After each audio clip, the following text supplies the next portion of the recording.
எனக்கு இந்த இடத்த விக்கிற எண்ணம் இல்ல. திரும்ப திரும்ப வந்து தொந்தரவு பண்ணாதீங்க. ஏன் தொந்தரவா பாக்குறீங்க? இது ஒரு வியாபாரமா பாருங்க. எந்த வியாபாரமும் வேண்டாங்க. சொன்னா புரிஞ்சுக்கோங்க. இது எங்க பூர்வீக சொத்து. எனக்கு அப்புறம் இதெல்லாம் என் பொண்ணுக்கு தான் போய் சேரும். தாராளமா போய் சேரட்டும். நாங்க கொடுக்குற பணம் உங்க பொண்ணு பேர்ல டெபாசிட் பண்ணுங்க. சொத்தோ பணமோ வேல்யூ ஒன்று தானே. இல்லைங்க, இங்க எங்க குலதெய்வ அம்மன் கோயில் இருக்கு. ரொம்ப சக்தி வாய்ந்த அம்மன். அந்த அம்மனோட சாபத்துக்கு நான் ஆளாக முடியாது. இந்த பாருங்கம்மா, அந்த கோவிலை நாங்க எதுவுமே பண்ண மாட்டோம். நீங்க தாராளமா எப்ப வேணாலும் கோவிலுக்கு வரலாம், பூஜை பண்ணலாம், சாமி கும்பிடலாம். எங்களுக்கு அதுல எந்த ஆட்சேபனையும் இல்லை. எவ்வளோ வேணும்னு மட்டும் சொல்லுங்க. ஒரே பேமெண்ட், கேஷோ செக்கோ உடனே தரோம். எத்தனை வாட்டி தான் நாங்களும் கேட்டுட்டே இருக்கிறது? எத்தனை வாட்டி தான் நானும் திரும்ப திரும்ப சொல்றது? சொன்னா கொஞ்சம் புரிஞ்சுக்கோங்க. எனக்கு இடத்த விக்கிற எண்ணம் இல்ல. தயவு செஞ்சு கிளம்புங்க.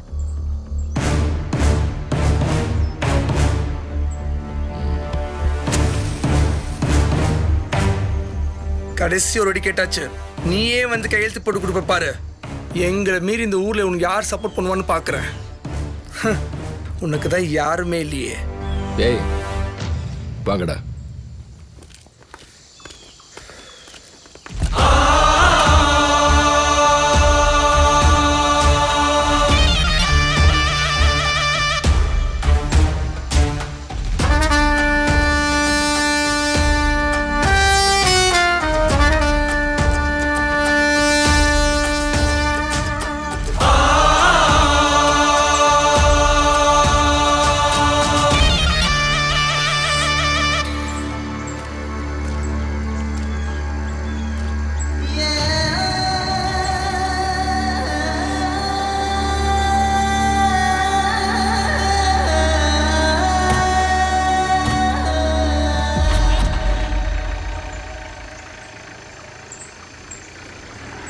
அந்த சம்பவத்துக்கு பிறகு தான் வாழ்க்கையில் நடந்த எல்லா விஷயத்தையும் ராம் கிட்ட அந்த அம்மா சொல்லியிருக்காங்க. அவங்க புருஷன் இறந்ததுக்கப்புறம் சொந்தக்காரங்க பார்வை எல்லாம் சொத்து மேலே இருந்ததே தவிர தன்னை பற்றியோ தன் மகளை பற்றியோ கவலைப்பட யாருமே இல்லைன்ற இயக்கம் அந்த அம்மாவுக்கு இருந்திருக்கு.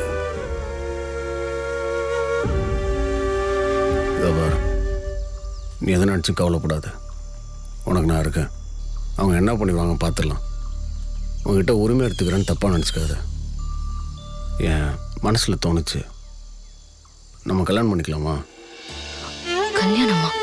ஆமாம், உனக்கு என்ன பிடிக்கும், எனக்கும் ஒன்று பிடிக்கும்.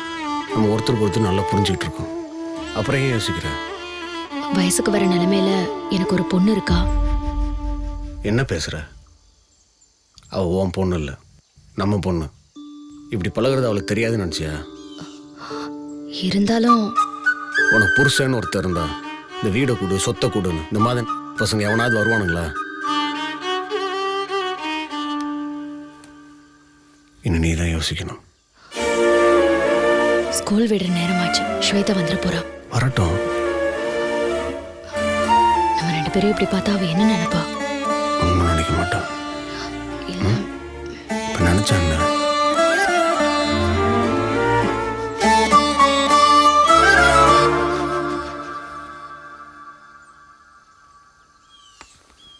ஓஹோ, கதை இப்படி போகுதா? சிறப்பு. அதான பார்த்தேன், திடீர்னு மாதிரி ஒருத்த வந்து நிக்கிறானேன்னு.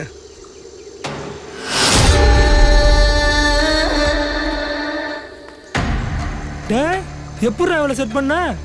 புருஷன் செத்து போயிட்டானா என்ன, உணர்ச்சி செத்து போலல, அதான் இப்படி அலையுது. தப்பா பேசுறது நிறுத்திட்டு வெளியே போங்க. அடிச்சி வாய மூடு. வயசுக்கு வர பொண்ணை வீட்டில் வச்சுக்கிட்டு ஒரு பொம்பளை செய்யற வேலையாது? ஏய், என் பொண்ணு சம்மதத்தோட நாங்க ரெண்டு பேரும் கல்யாணம் பண்ணிக்க போறோம். டேய், உண்மையாடா அவ சொல்றதெல்லாம்? அப்போ அவ புருஷன் தானா சாகல, ரெண்டு பேர் சேர்ந்தா கொண்டு இருக்கீங்க சொல்றோம். இல்ல ஊருக்கு நடுவில் உன்னை கட்டி வச்சு உரிச்சிடுவோம். சார் வேணாம் சார், அப்படிலாம் பண்ணிடுறாங்க சார். அப்பப்போ கூப்பிட்டு காசு தருவாங்க.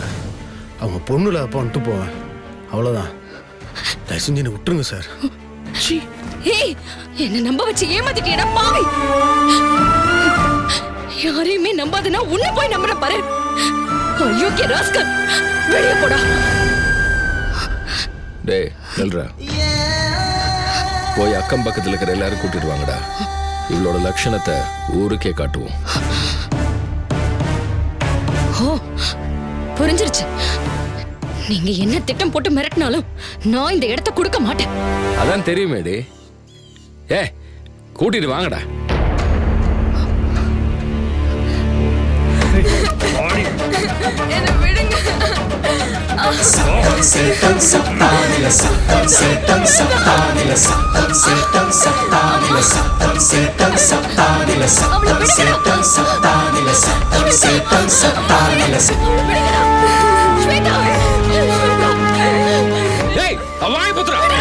சின்ன பொண்ணு, அவளுக்கு எதுவும் தெரியாது, விட்டுருங்க.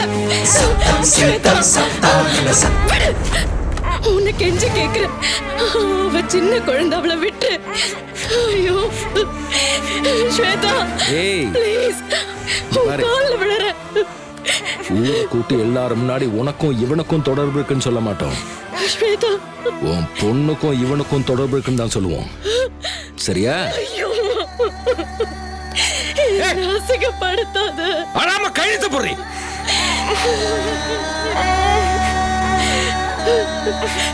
கையெழுத்து போடுற, அவளை விட சொல்லு.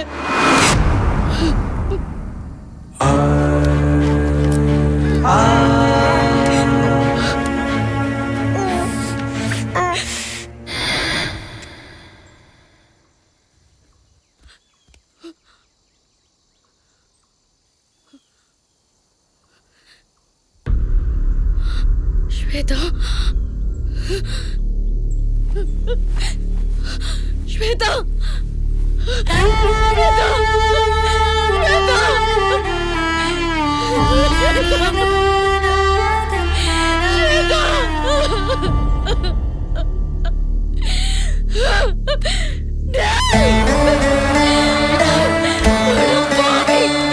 இப்படி பண்ணீங்க.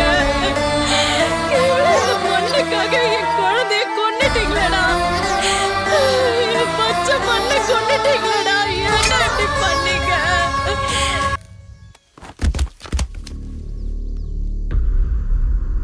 டேய், ஏன்டா அப்படி அவசரப்பட்ட? என்னண்ணா திமுரு அவங்க சட்ட மொழியை கை வைக்கிறா தான் போட்டேன். முட்டாள், அவனு சைன் போடலடா. நான் அப்போவே சொன்னேன், இவன் அவசர புத்திக்காரன்னு. எதுக்கும் சரிப்பட்டு வர மாட்டான். இப்போ என்ன பண்றது? முதல்ல இந்த பத்திரத்துல கைரேகை வை.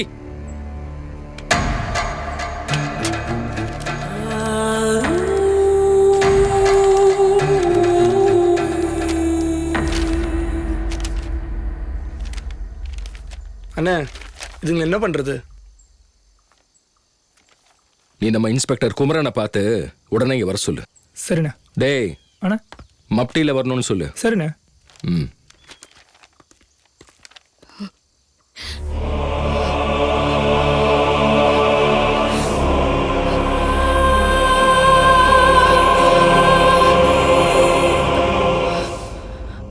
டேய், இனிமே இவன் நமக்கு தேவையில்லை, முடிச்சு விடு.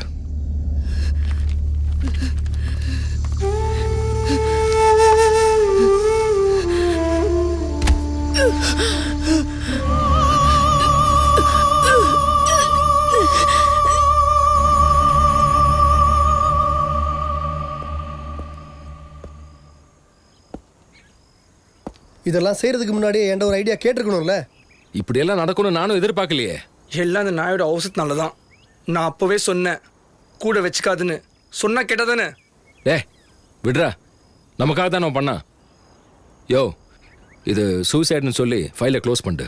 ஐயோ, அப்படியெல்லாம் பண்ண முடியாது சார், அது ரொம்ப பெரிய ரிஸ்க்கு. என்னையா நீ ரிஸ்க்குங்கிற? ஆமாம் சார், நீங்கள் இந்த வீட்டுக்குள்ளே வந்தது, நான் இங்கே வந்தது, இதெல்லாம் யாராவது பார்த்துருப்பாங்க. இவன் அந்த பொம்பளை கூட சுற்றுனது ஊருக்குள்ளே எல்லாரும் பார்த்துருக்காங்க. அதுவும் இல்லாமல் யாராவது ஒருத்தருக்கு சந்தேகம் வந்தாலே நாம் மாட்டிப்போம். என்னையா நீ இப்படி பயமுறுத்துற? அப்புறம் என்னதான் பண்ணுறது சொல்லு. பேசாமல் இங்கேயே எங்கேயே பார்த்து புதைச்சிருங்க. உனக்கு தான் அறிவு இருக்காயா? காசை கொடுத்த வீட்டை வாங்கினா அதில் போய் பணத்தை புதைக்க சொல்கிற? வேற என்ன பண்ண சொல்கிறீங்க? அப்போ பாடி எரிச்சிடலாமா சார்? முட்டா பேட, அறிவு இருக்கா? எரிச்சா வாட வராது, அது ஊருக்குள்ள காட்டி கொடுத்துறாது. யோ, அப்புறம் என்னதான் பண்றது? அதுக்கு ஒரு வழியை சொல்லி தொலையா. அதுக்கு ஒரு வழி இருக்கு, ஆனா அதுக்கு கொஞ்சம் அதிகமா செலவாகும். அதெல்லாம் நான் பாத்துக்கிறேன், சொல்லு. ஜிஹெச்ல எனக்கு தெரிஞ்ச ஒரு டாக்டர் இருக்கார். நம்ம யாருக்கும் தெரியாமல் இந்த பாடிகளை அவர்கிட்ட கொண்டு சேர்த்துட்டோன்னு மட்டும் போதும். அவரு அதான் அனாதை போன லிஸ்ட்டில் சேர்த்துருவார். ஐயோ பின்னாடி ஏதாவது பிரச்சனை வந்துட போதியா? ஆளாளுக்கு ஒரு கதையை சொல்லி விடுங்க. எவன் வந்து கேட்க போறான்? அதுக்கு தான் நான் இருக்கேன்ல, பார்த்துக்கலாம். இதுக்கப்புறமா என்ன யோசிக்கிறீங்க?